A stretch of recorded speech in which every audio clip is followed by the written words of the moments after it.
Gracias. Esperad un segundo, os pedimos que os quedéis porque ahora Alfonso Verdoy va a hacer el resumen global de las jornadas, ¿vale? Después hablará nuestra concejala Merche Añón. Y nada, yo me despido también aquí. Os agradezco mucho que hayáis venido, espero que hayáis disfrutado y creo que, bueno, después de todo este fin de semana nos quedamos con un montón de ideas todavía que tenemos que digerir, pero creo que también se queda como un pozo, una base que poco a poco irá cogiendo forma. Creo que es importante también, como decía Ulises el primer día, que toda esta autovaloración que podemos hacer después de estas jornadas sea de un modo integrativo y en el camino del amor, como también señalaba Koldo en su ponencia, poder hacer este camino o este acercamiento a la parte no solamente rural, sino ecológica, y no solamente como campo, sino también como una forma de vida. Entonces, bueno, yo me despido aquí, de nuevo os doy muchas gracias por haber existido y nos vemos el año que viene. Alfonso, cuando quieras, gracias.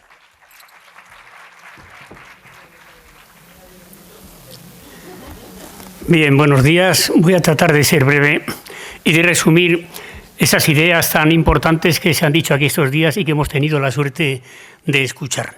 Voy a resumir, lógicamente, las 5 charlas anteriores, las 5 ponencias anteriores. La de hoy tiene mucho que digerir y además la tenemos todos muy frescas y muy cerca. Empiezo por el viernes por la tarde con José Luis Escorihuela, con su ponencia, que decía que estamos en una época de transición y que queremos cambiar en todos los niveles, en el nivel espiritual, en el económico, en el social, en el político y también, por supuesto, en el nivel personal. ¿Y hacia dónde había que cambiar? Y dice, pues no lo sabemos, pero lo que sí es cierto es que no podemos cambiar hacia donde nos marcan los métodos de comunicación, porque eso sería un auténtico desastre. Tenemos que emprender un camino hacia el cambio y en ese camino tenemos que mantener 2 cuidados.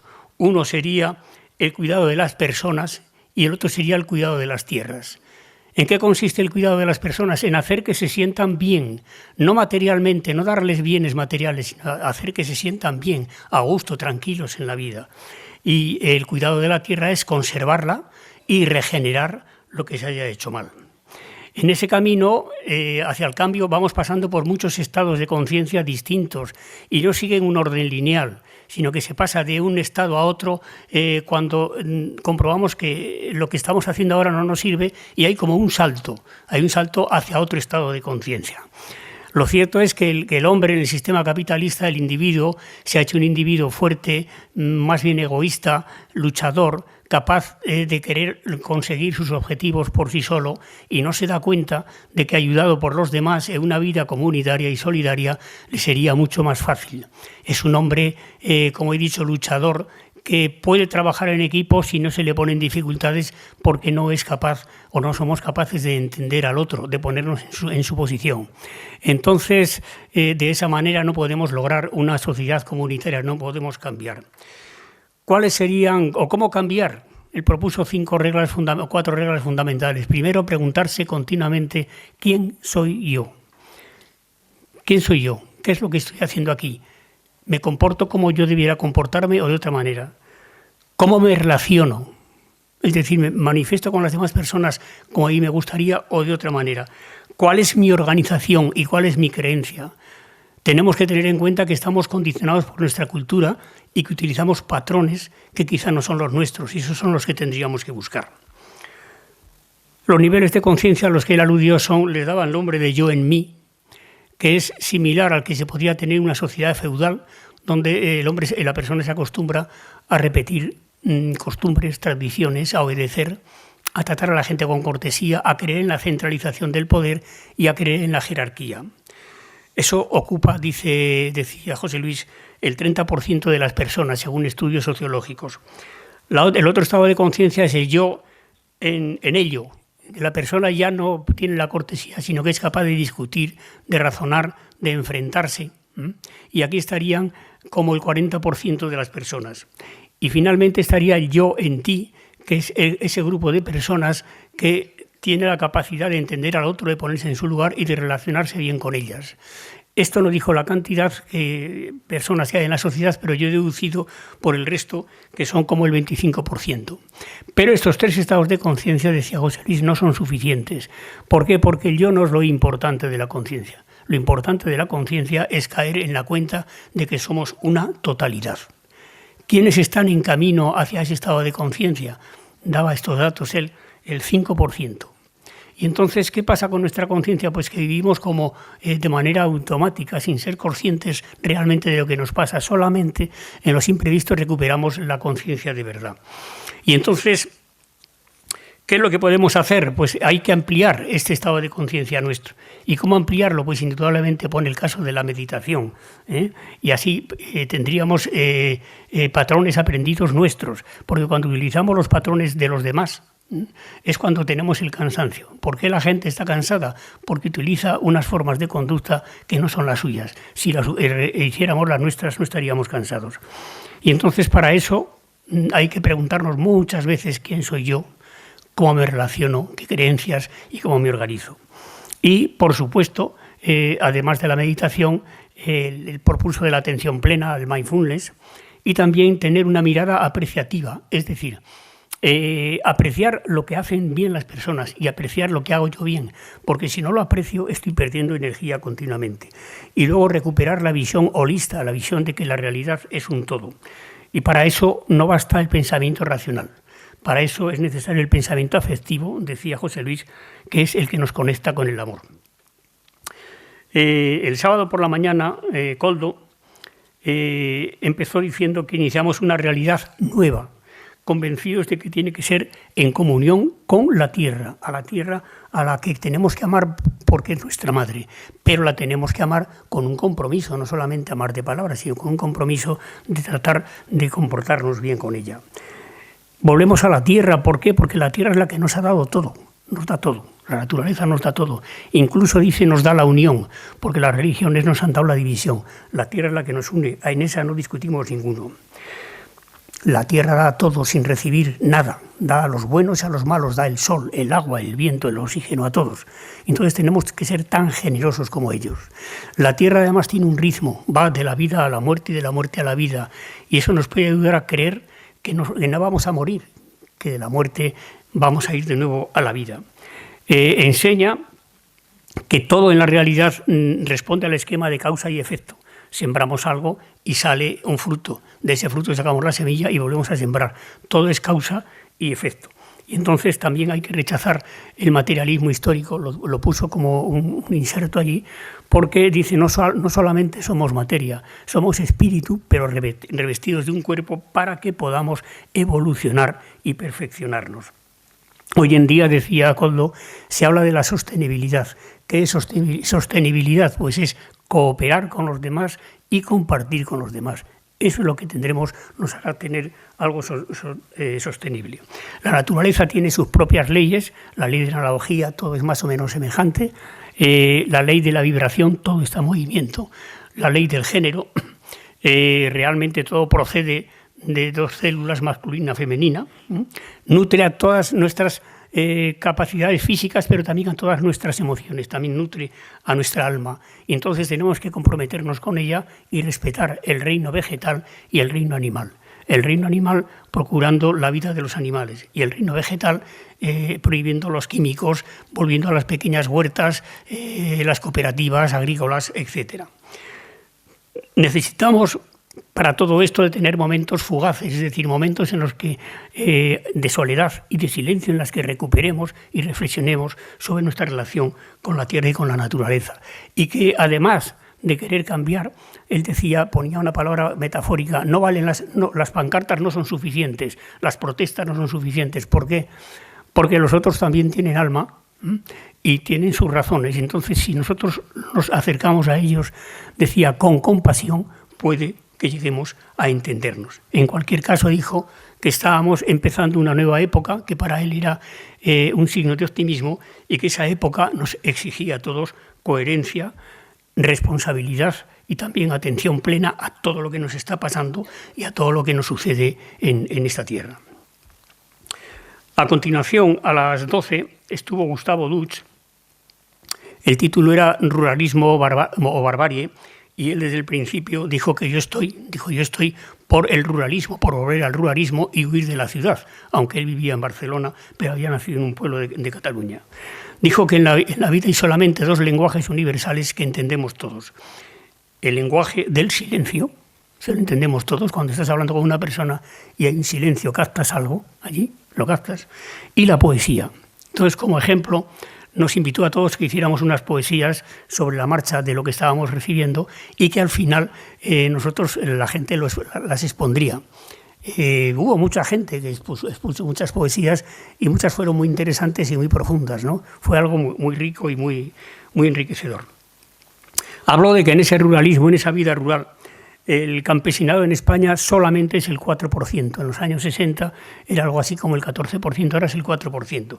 Y en los países industrializados, Estados Unidos, etcétera, son el 1 por 1000. Lo que quiere decir, dijo él, que estamos arrinconando una profesión mágica. Pues una profesión mágica, que de la tierra, de la misma tierra, salgan frutos tan diferentes. Eso es algo mágico que no podemos entender aparentemente, ¿no? En ese ruralismo que él prefiere, resulta que se encuentra con que la ciudad parece que tiene todo porque tiene los supermercados llenos. ¿Por qué los tiene llenos? Porque están robando a los campesinos del sur. Esas fueron sus palabras exactas. Los campesinos del sur, cuyas tierras están en manos de las grandes multinacionales y tienen que emigrar fuera de ahí. Y él dijo, no es una emigración, es una deportación. Se ven obligados a salir. Habló también de algo que nos ha dicho ahora también Odile, que la bollería está hecha a base de aceites de palma y de soja, que son la causa de la desforestación y de los alimentos a las grandes granjas para piensos alimentos, para piensos, ¿no? Habló de que Europa, a la hora de recibir la inmigración de los pueblos, de los campesinos de los pueblos, dice, Europa en cada frontera cultiva una trinchera.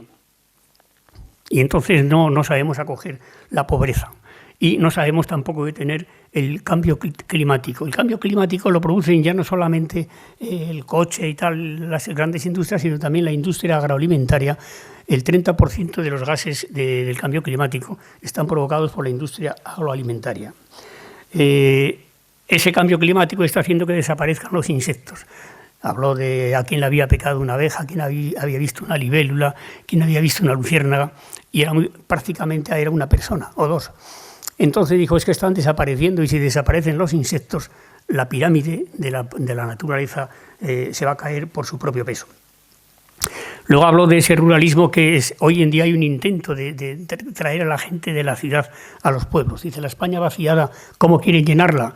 Y aquí fue muy crítico, dice, pues quieren llenarla poniendo carteles de la Guardia Civil, poniendo macrogranjas para que se alimenten en las grandes ciudades, poniendo aerogeneradores, cementerios nucleares, etc. En España el 50% de las personas viven en ciudades y el 2% solamente en los pueblos pequeños. Es una urbanización que, aunque los que no estamos en la gran ciudad también pensamos así, porque nosotros pensamos desde una óptica, indudablemente, desde una óptica urbanista. Y la ventaja que tiene el pueblo es que el pueblo te das cuenta que vives en un universo finito. En el pueblo, dice, siempre ves el horizonte, siempre ves lo lejos, nunca llegas al horizonte, es finito. En la ciudad eso no se ve ni el cielo. El pueblo es interdependiente, es decir, hay una comunidad solidaria, más o menos. Y el pueblo es ecodependiente, puede generar cultivos del momento y de buena manera. Pero hemos roto el vínculo con la naturaleza, dice, ¿por qué? Y hemos roto también el vínculo con la agricultura. Dice que la política, los políticos no ven bien a los campesinos, porque los campesinos son una especie de anarquistas, es decir, están un poco al margen del sistema capitalista. Y entonces dice, no nos queda otra que ruralismo o barbarie. Y luego puso un ejemplo de Carlos Espín, una pequeña historia que fue muy curiosa, ¿no? Dice, imaginaos que de los árboles empezara a brotar el wifi. Entonces, adoraríamos los bosques, procuraríamos que hubiera bosques por todos los sitios, pondríamos árboles en las plazas, en las calles, por todos los sitios, estaríamos tan contentos con los árboles. Dice, pero desgraciadamente los árboles no producen el wifi, los árboles producen el aire que respiramos. Bueno, por la tarde estuvo Carlos Cañaverales con el título de Vida autosuficiente en sintonía con la naturaleza, nos contó su experiencia de vivir, de llevar una vida de ermitaño, y la charla tuvo un estilo distinto. En lugar de ser el que exponía las cosas, se sometió a unas preguntas que le hacía Román sobre su vida, y él respondía. Yo procuré ceñirme a lo que respondía Carlos. Decía que vivir en la naturaleza tiene varias ventajas. Dice, ¿por qué lo hizo él? Lo hizo porque él tenía estrés, tuvo una enfermedad, lo despidieron del trabajo. Dice, recibí un bofetón de la vida. Y entonces él dijo, yo hice, como dicen que hacen los luchadores, creo que de judo, aprovechan la fuerza del oponente para dejarse fluir con ella. Es decir, la crisis, si sabes aprovecharla, puede cambiarte la vida, porque tiene su fuerza, y si sabes aprovecharla te puede cambiar, te puede mejorar. Él empezó esa vida, y dice ese libro del estrés, empezó a estar tranquilo, recuperó la salud, y empezó a vivir con una tranquilidad y una paz tremenda. Si lo hiciéramos todos, si todos nos fuéramos a vivir en una cabaña que él se construyó, él compró un terreno y se hizo un huerto y construyó una cabaña, vivió el primer año o el primer tiempo sin luz, y eso en principio le costaba. Dice, si todos los hiciéramos, la sociedad se caería, ¿verdad? Pero si ya se está cayendo, la sociedad se está destruyendo. No hay más que ver las guerras que hay, la pobreza, el hambre. La sociedad está destruyendo. A lo mejor si todos los hiciéramos, cambiarían las cosas. No es una vida incómoda, dijo. No es una vida incómoda, aunque no haya electrodomésticos. Los electrodomésticos son unas máquinas que nos hacen ahorrar tiempo para poder trabajar más y comprar más electrodomésticos. En definitiva, si tú te acostumbras a vivir sin ellos o sin algunos de ellos, resulta que descubres que se puede vivir bien. Él ponía el ejemplo de la televisión. Dice, yo llevo 15 años sin ver la televisión. Para él la televisión es un aparato diabólico, porque dice que transmite continuamente mantras de cómo tenemos que comportarnos y nos evita, nos impide pensar por nuestra cuenta.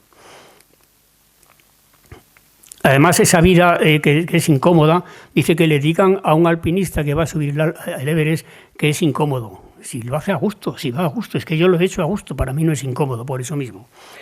Y además dice, tiene la ventaja de cuando lo necesitas un día, por lo que sea, pues tienes un dolor, una molestia, pues puedes descansar todo lo que te dé la gana, no tienes que pedir excusas, no tienes que pedir permisos. Por otro lado, dice, la vida poco mecanizada y en contacto con la naturaleza es una vida más espiritual que la vida diaria, porque está rodeado de árboles, son los grandes maestros, dice. Los árboles en la antigüedad eran las catedrales donde servirían los ancianos a decidir las cosas de la ciudad, y entonces los árboles le transmiten un estado energético. Pero además, en el campo está siempre, dice, en contacto con cantidad de maestros. Los maestros son los árboles, por supuesto, las plantas, pero son también los pequeños animales que ve, cómo viven, cómo se alimentan, cómo evitan los obstáculos y tal, ¿no? Entonces, lo más duro que le había pasado a él era el sentir que se había salido de lo establecido y ver que muchas personas no lo entendían, no lo comprendían. Entonces, lo mejor, respecto a la mujer, dijo que para la mujer cree que sería difícil ese tipo de vida, porque por la noche hay una cierta tendencia a sentir miedo. Luego no es un sitio con demasiada higiene y mucho polvo, está continuamente el polen de los árboles. Luego hay animales, arañas, víboras, culebras, una cierta fauna salvaje que puede crear miedo y la soledad, ¿no? Entonces él no tiene experiencia de cómo sería una vida llevada así por la mujer. Él dijo que él es polivalente, él es ingeniero y sabe hacer muchas cosas. Llegó a hacerse la electricidad para su casa, también para la calefacción, quemando leña, dice que ahora quema, no me sale el nombre, para el agua caliente, y tiene un pequeño huerto. Dice que casi todo lo que come, el 80% de lo que come, lo ha producido en su propio huerto. Y que para todo lo demás necesita dinero. ¿Cuánto? Pues él vino a decir que necesita unos 1.000 o 1.500 euros cada año y que eso lo saca de los productos artesanos que él hace y también de los pequeños trabajos que él hace. No somos dueños de nuestros pensamientos, pero lo primero, dijo él, es poseerse a sí mismo. Y una persona que hace lo que quiere, lo que cree que debe hacer, se posee a sí mismo. Eso es lo que defendía él. Entonces es cuando él tiene sus propios pensamientos, Y entonces es importante también reflexionar sobre lo que has hecho, sobre lo que has dicho, sobre lo que te ha pasado. Eso te da una enseñanza y te ayuda a conocerte a ti mismo.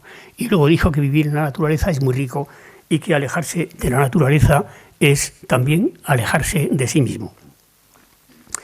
Y por último, Félix Rodrigo, Reconstrucción del humano desde la ley natural. Él en la ponencia dijo que él se separaba de la cultura erudita y se acercaba a la cultura popular del pueblo, ¿no? Dijo que se sentía unido bastante con la filosofía de los estoicos, que son del siglo III a.C., porque estos, aunque eran esclavos y no se rebelaron, bien que de luego citó a Espartaco, que no era estoico, pero que era esclavo y que se rebeló y que no le salieron bien las cosas, pues los estoicos se dieron cuenta de que el poder político creaba unas condiciones de vida que anulaban al individuo. Y dice, eso es lo mismo que está pasando ahora. Lo que decían los estoicos, cómo el poder está anulando al individuo, es lo mismo que está pasando ahora. Antes teníamos, dice, un derecho consuetudinario basado en las costumbres que de alguna manera habían heredado los antepasados y se habían decantado en costumbres, en normas de vida, pero hoy en día el derecho consuetudinario ha desaparecido, lo han eliminado y solamente nos queda el derecho positivo, que es el que crea el Estado. Son cantidad de normas y normas y normas que nos aplastan, que piensan que somos perversos y que nos impiden pensar por nuestra cuenta, nos impiden ejercitar nuestra inteligencia. Entonces nuestra inteligencia indudablemente se atrofia. Pero como solución para eso, decía, hay que tener una reflexión sobre las propias experiencias continuamente, reflexionar sobre mi propia vida, sobre lo que me ha pasado, sacar conclusiones de ahí y también escuchar no a los académicos, sino a los iguales como yo. Recibir el saber de los que son iguales que él, no de los eruditos ni de los académicos. El poder político, una manera de controlarnos que tiene es enfrentarnos los unos con los otros. Necesita una sociedad fragmentada, porque así divide y vencerás y es más fácil controlar. Y así nos hemos convertido en seres asociales. Tenemos un poco miedo de los otros y tal, pero tenemos que reconvertirnos. Por otra parte, el trabajo que hacemos en esta sociedad es un trabajo forzado, produce cantidad de angustia. Decía que hay estadísticamente comprobado que los lunes hay cantidad de infartos porque es cuando uno se reengancha al trabajo y dice, ya no puedo más, el infarto de alguna manera aparece. Y él puso un ejemplo muy claro. Dice, en otros tiempos la gente trabajaba cantando, yo realmente lo recuerdo eso perfectamente. Y hoy en día la gente trabaja llorando. ¿Por qué? Pues el trabajo tenía que ser algo que le ayudara a la persona a desarrollar sus propias cualidades, sus propias características físicas. Y entonces dice, ahora nos están haciendo creer que lo peor que tenemos es el cambio climático. No, lo peor que tenemos es el adoctrinamiento que tenemos. Que nos han vaciado de nosotros mismos y nos han llenado de sus normas. Y lo peor que tenemos es que entonces nosotros hemos decaído como personas. Somos unos sujetos inválidos. Entonces, no solamente nosotros, sino sobre todo también los jóvenes. Ha desaparecido la cultura popular y solo queda lo académico, que no nos ayuda a que el individuo piense por sí mismo. Lo primero es, decía, ser soberanos de sí mismo. En este aspecto coincidía al 100% con Carlos Cañaverales. Y hay que retirarse de este sistema, seguir la experiencia y el pensamiento propios y escuchar indudablemente a los que tienen un saber igual que él. Y luego decía, y luego leer a los clásicos. Luego habló quizá de la literatura actual y me parece que no la puso muy bien. Hay muchas cosas que no puso muy bien, pero que las salto. Hemos de creer, dice, que el individuo, cualquier individuo es capaz de salvarse por sí mismo. ¿Por qué? Porque tiene entendimiento y tiene voluntad, y que la voluntad hoy en día nos la han eliminado, la han triturado. Dicen, ¿qué facultad, en qué escuela se enseña a cultivar la voluntad? Bueno, puso el ejemplo de que algunas sociedades antiguas, históricamente los cántabros, no hay que ir tan lejos, aquí tenemos lo de Soria, Numancia y tal, ¿no? Antes que perder la libertad preferían suicidarse porque preferían su vida digna que todo lo demás, ¿no? Entonces no es que nos propusiera eso, pero de alguna manera sí. Pero él dijo que la solución es el combate. Hay que combatir individualmente, que combatir contra ese adoctrinamiento continuo que el poder tiene en los medios de comunicación.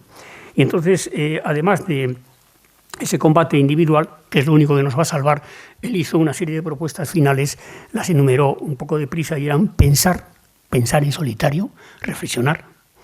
La otra era sentir, dar pábula a las emociones y a los sentimientos que a uno le surjan, combatir, eso para él es lo primero, lo importante, amar a los demás, valorar la voluntad, forjar la voluntad, también valorar el vigor físico y caer en la cuenta de que el vigor se genera cuando hacemos frente. Mientras no hacemos frente, el vigor no se desarrolla. Hay que hacer frente para que el vigor se desarrolle. Y así transformaremos la sociedad, dijo, y transformaremos también al individuo. Esa será la auténtica revolución. Y con esto creo que he dicho las ideas principales que se dijeron aquí. Y bueno, por mí nada más. Buenos días.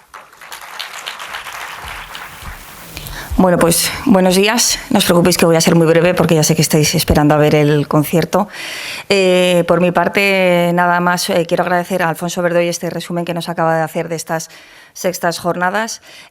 También me gustaría agradecer a todas las personas que han hecho posible que, bueno, pues que hoy estéis aquí disfrutando de ellas, como son por parte del personal de la Concejalía de Cultura que organizamos, con Román Gonzalvo a la cabeza como comisario, también a la Asociación Iberoamericana, voy a decir bien, a la Asociación Transpersonal Iberoamericana, que han estado también aquí todo el fin de semana trabajando para hacer esto posible. Y bueno, yo simplemente quiero deciros que el tema elegido un año más en estas jornadas ha sido pues un tema pues con trascendencia social, ¿no? Reencontrarse con la naturaleza es algo que yo creo que es lo que tenemos que volver a hacer todos. Yo desde luego me llevo de aquí tareas pendientes, hacer una reflexión al respecto, parar y pensar, ¿no?, cómo queremos que sea nuestra vida. Y me siento una privilegiada por lo que le ha dicho ahora Alfonso, porque yo sí que he podido ver esos tres animales que ha dicho, ¿no?, esos tres insectos, una libélula, una luciérnaga y ¿cuál era el otro, Alfonso, que has dicho? Y una abeja, sí, por desgracia por un picotazo, pero bueno, quiero decir que en ese aspecto el vivir en una localidad como Tudela pues igual te permite tener ese acceso, ¿no? Y sí que es cierto que yo pues cuando me encuentro agobiada o cuando quieres pasar un rato agradable y desconectar, lo que hacemos es trasladarnos aquí cerca al Bocal o a Las Bardenas, a Moncayo, y la verdad es que llegas allí y es un poco como que se te pasan todos los males, ¿no? Por lo menos es mi caso, no sé si os pasa a vosotros también. Sin más, lo que os digo, agradecer a todas las personas, colaboradores que habéis hecho posible estas sextas jornadas de Psicología Transpersonal y Espiritualidad, que como sabéis comenzaron en 2008, que ha ido teniendo distintas sedes, y bueno, pues sin más, que por nuestra parte intentaremos organizarlo de nuevo con toda la ilusión el año que viene, y bueno, aunque habéis venido muchos, pues esperamos que el año que viene sean más. Así que nada, os dejo ahora disfrutando del concierto que va a tener lugar a continuación, y recordaros también que esta tarde aún podéis apuntaros al taller de yoga de los 5 sentidos. Así que lo dicho, muchas gracias a todos y vamos a disfrutar del concierto.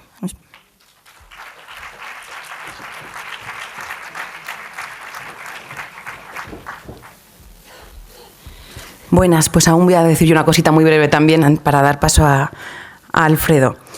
No terminan aquí las jornadas, queda todavía el concierto y queda el taller de la tarde, que lo vamos a disfrutar también. Y sobre todo no quería irme en nombre de la Asociación Transpersonal Iberoamericana sin daros las gracias.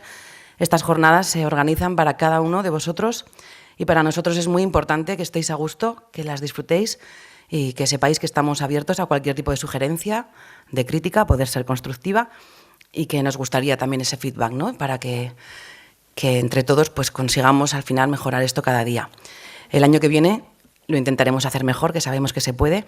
Dar las gracias también a Román, que al final él es el que da las gracias también a todo y él es el que lleva la responsabilidad de que esto salga adelante, se pueda ir repitiendo cada año, que es nuestro objetivo, que al final también queremos que se consiga conocer lo que es la psicología transpersonal y todo lo que ello abarca. Entonces, gracias a todos otra vez, y nada, me voy a despedir con un pequeñito texto para hacer mención al título de las jornadas de este año sobre la naturaleza. La madre naturaleza nos habla. Si sabemos escuchar y escuchamos con afecto, podremos descubrir la visita de un ser querido a través de una mariposa en el jardín, la posibilidad más allá de la materia en el vuelo del maestro colibrí, la medicina de la paciencia y el trabajo en equipo de las hormigas en fila, el respeto a la verdad de cada ser en el trinar de los pájaros, la oportunidad de honrar los ritmos al sentir el paso lentísimo de las piedras y los árboles. Cada ser en esta tierra madre es un maestro y guía, si nos permitimos escuchar. Y ya con esto voy a presentar a Alfredo Porras, que viene desde Zaragoza, algunos ya los conoceréis, y su pequeña biografía que nos mandó descubre los primeros instrumentos vibracionales, los cuencos de cuarzo y el didgeridoo, y siente claramente el anhelo interior de aprender a tocarlos de forma autodidacta. Posteriormente conecta apasionadamente con los cantos armónicos y comienza a aprenderlos autodidácticamente también, junto con instrumentos que le llegaron después como la flauta nativa, la sánsula, el handpan, el tambor chamánico, el duduk y la flauta travesera, entre otros. Actualmente se dedica a transmitir por el mundo la belleza de la música que emana de estos instrumentos. Así que vamos a ver qué es esto, ya de una forma para dejarnos un sabor de boca con su música. Un buen sabor de boca, quiero decir. Bienvenido, Alfredo.